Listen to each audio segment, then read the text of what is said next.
You ask Tiger to solve. This deals with linear equations with one unknown. The final result is x equals -25/2. Let's solve it step by step. Swap sides. Resolve the double minus. Group all constants on the right side of the equation. Subtract 3/2 from both sides. Combine the fractions. Combine the numerators. Reduce the zero numerator. Simplify the arithmetic.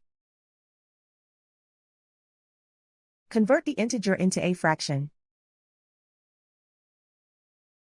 Combine the fractions. Combine the numerators. And so the final result is x equals -25/2.